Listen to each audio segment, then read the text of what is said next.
Bonjour mes élèves de première technologique. Donc, attendez, le temps de calibrer un peu le tableau. Je vais le faire comme ça peut-être. Voilà. Donc, on va profiter. Donc, je vous ai corrigé l'exercice auto 2 pour faire de la révision. Je vais corriger cette 3C là. Donc, avec, vous voyez, je ne sais plus si je l'ai appelé. Comment dire, auto 1 ou auto 2, enfin c'est l'un des deux. Donc il y a pas mal de choses. 5 premières questions, c'est du pourcentage.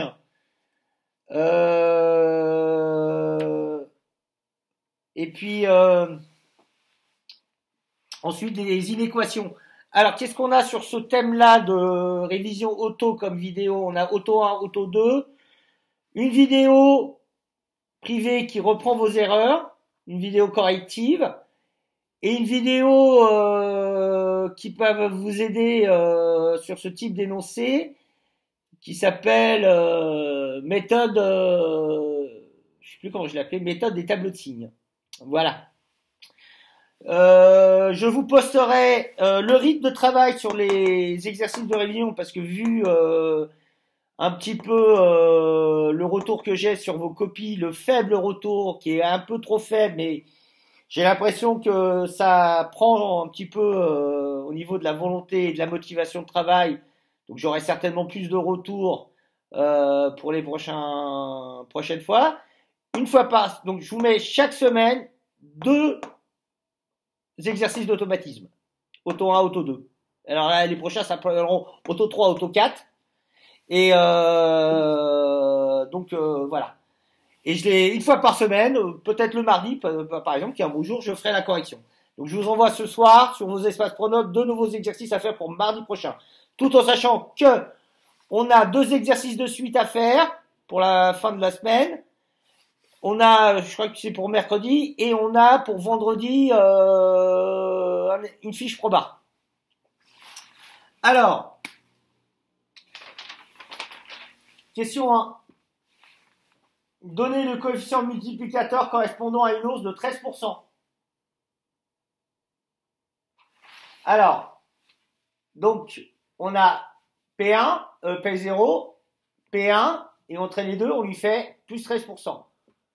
Le but, c'est de trouver le CM, le coefficient multiplicateur, qui nous permet, en multipliant P0 par PM, d'obtenir P1. Alors, P1 égale P0 plus 13 sur 100 P0. D'accord? Alors ça a été plus ou moins bien fait d'ailleurs, hein, des retours que j'ai eus. Donc P1 égale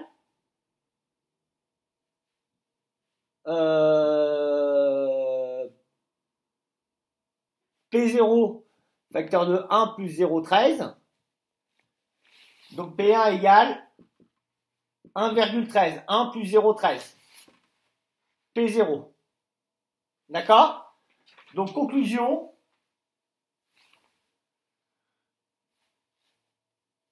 Augmenter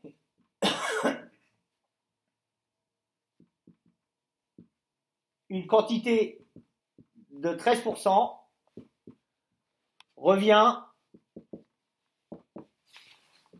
à la multiplier par 1,13.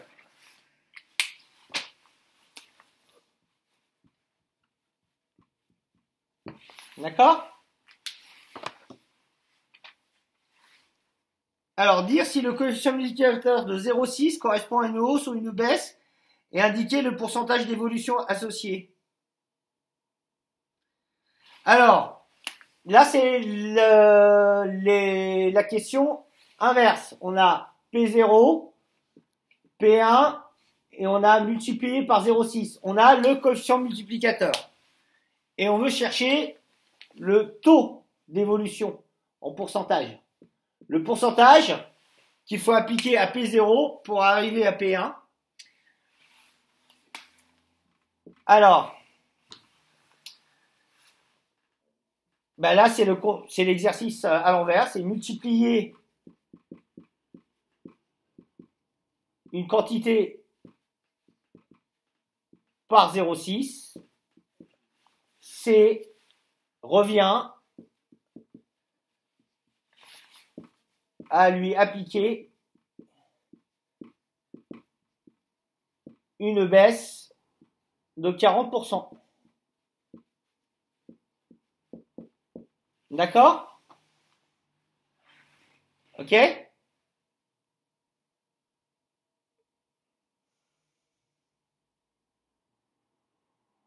Voilà. Un objet coûte 80 €. Déterminer son prix après une hausse de 10%. Alors, j'ai P1, P0, P1 plus 10%. D'accord? Donc, P1 égale P0 plus 10 sur 100 P0. Donc, ça nous donne P0 facteur de 1 plus 0,1.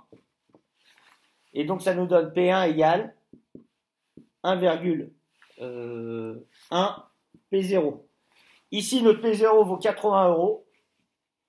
Donc, il faut multiplier 81 par 1,1. Alors, si on a du mal à faire les calculs, on pose. 80, 1,1. Donc, 1 fois 0, 0. 1 fois 8, 8. Je décale. 0, 8. 0, 8, 8. Je décale la virgule d'un rang, puisque j'ai un chiffre après la virgule, ça fait 88. 88 €. D'accord? Je vais mettre les réponses en rouge d'ailleurs, ça serait plus joli.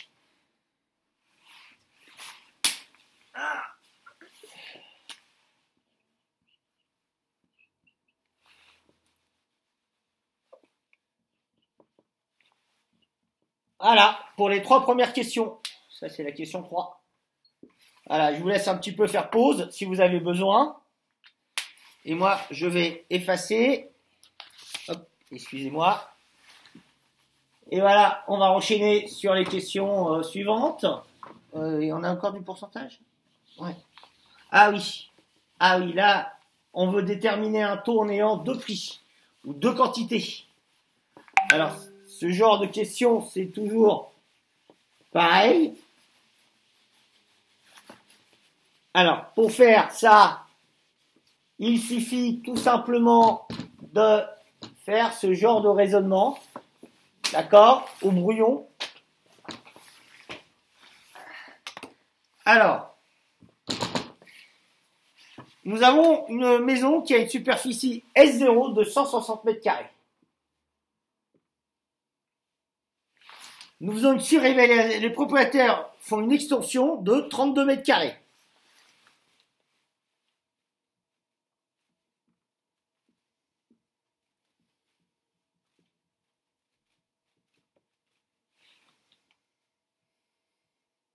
Donc, on augmente de 32. D'accord? Alors, on peut le faire de 2 méthodes. Hein. Soit on dit 32, 160, x sur 100. La proportionnalité, là, dans ce cas-là, ça peut marcher. Donc, ça fois ça égale ça fois ça.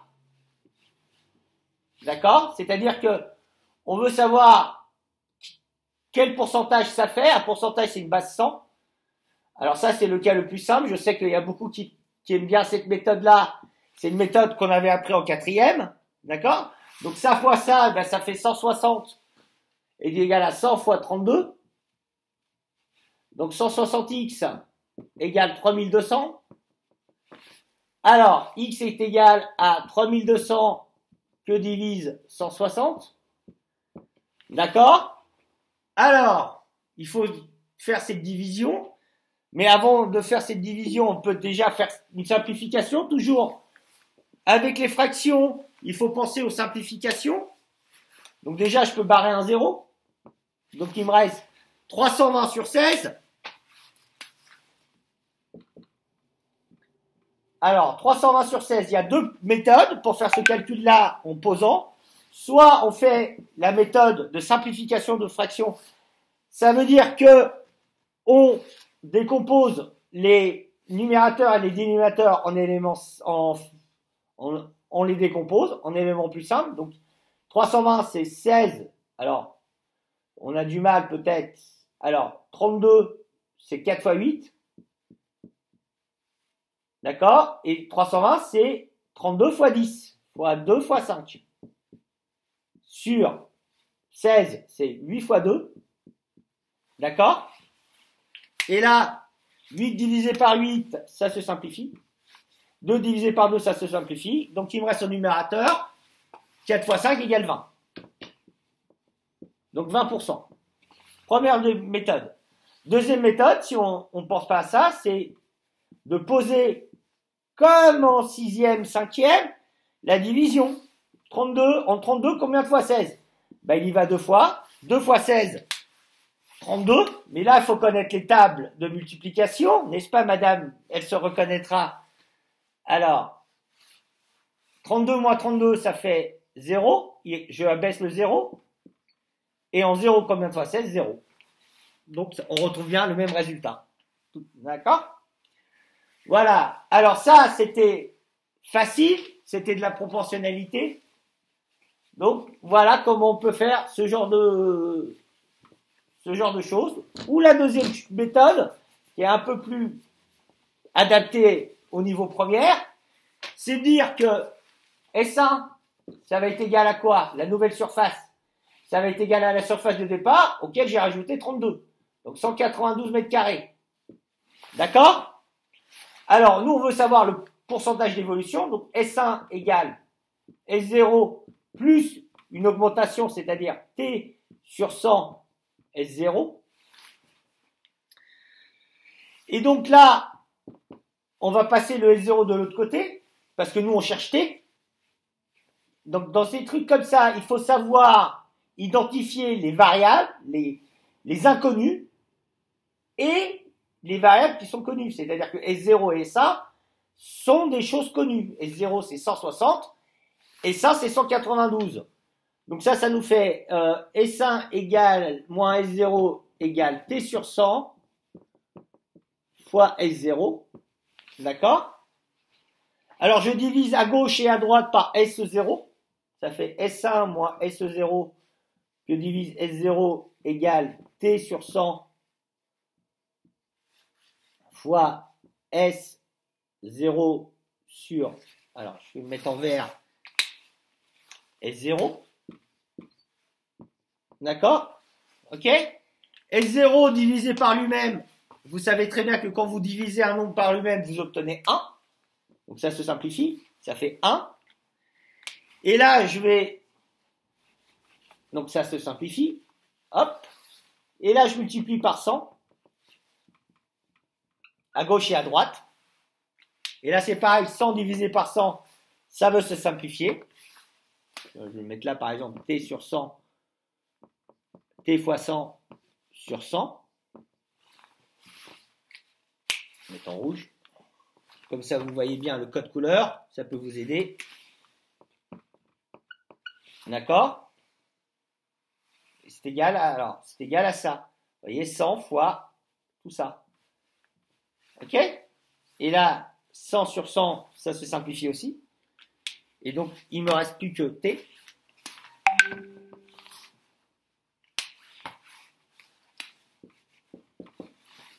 T égale. Alors, T égale 100 facteur de S1 moins S0 sur S0. Donc, ça nous fait S1, ça nous fait 192 moins 160, qui fait 32. 32 sur 160 fois 100. Et on retrouve 3200 sur 160. Et on retrouve 20%. D'accord? Alors, ici, on pouvait utiliser la première méthode parce que c'est des chiffres simples. Mais quand ça devient plus complexe, cette méthode est à privilégier. Voilà pour la question 4. Alors, la question 5, on est toujours dans les pourcentages. Donc ça, c'était un autre tracé où les 5 premières questions étaient des pourcentages. Très axé pourcentage d'évolution. plus un exercice de proba avec les proportions, donc ça faisait beaucoup de pourcentages dans cette E3C. Bon, ce qui est normal parce que c'est les E3C du début d'année, enfin, ceux qui étaient en janvier, donc évidemment. Alors, on a un prix diminue de 10%, puis encore de 10%. Quel est le pourcentage d'évolution globale correspondant? Alors, vous avez un prix P0, vous obtenez un prix P1 et ensuite un prix P2. Pour obtenir ça, vous faites à chaque fois la même chose, moins 10%. Moins 10%, un petit peu, comme les suites géométriques d'ailleurs. Hein. Un petit peu. Alors, vous allez faire encore le même raisonnement. P1 égale P0 moins 10 sur 100 P0.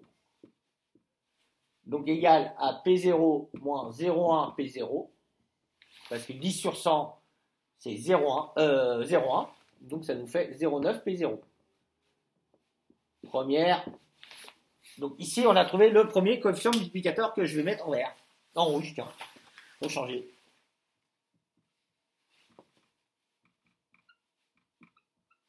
D'accord?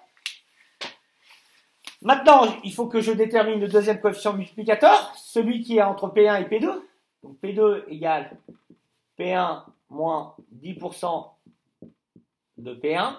Donc, égale P1 moins 0,1 P1. Alors, je vais un peu plus vite là parce que c'est exactement copier-coller de ce qu'il y a là-haut. Et donc, ça me fait 0,9 P1. D'accord? Donc, ici, j'ai, mettre en vert, dans mon petit schéma, 0,9. Ensuite, je veux obtenir une relation entre P0 et P2, c'est-à-dire entre ça et ça. Donc, je vais remplacer P1 là. D'accord? Puisque P1 égale 0,9 P0. Donc, P2 égale 0,9 que multiplie 0,9 P0. D'accord? J'ai juste remplacé P1 par 0,9 P0. Et 9 fois 9 fait 81. D'accord? Je décale la virgule de rang, ça fait 0,81. Donc là, j'ai calculé mon CF global, qui est de 0,81. D'accord? Et comme tout à l'heure, multiplier par 0,81, c'est appliquer une baisse de 19%.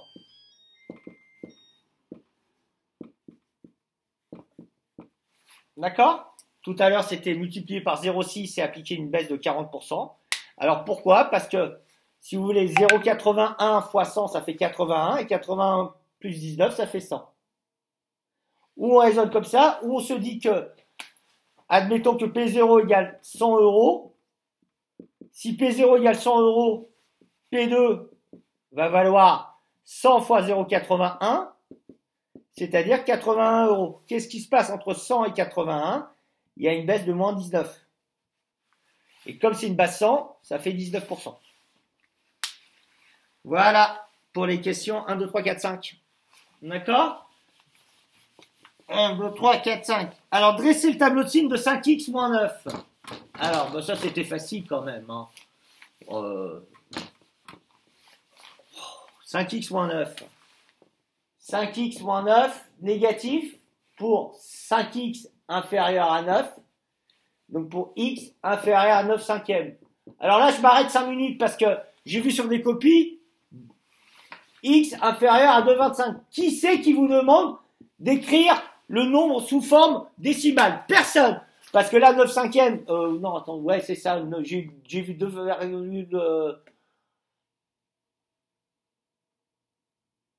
en plus, c'est faux. Je sais pas pourquoi, j'ai vu des 2,25, c'est 1,8.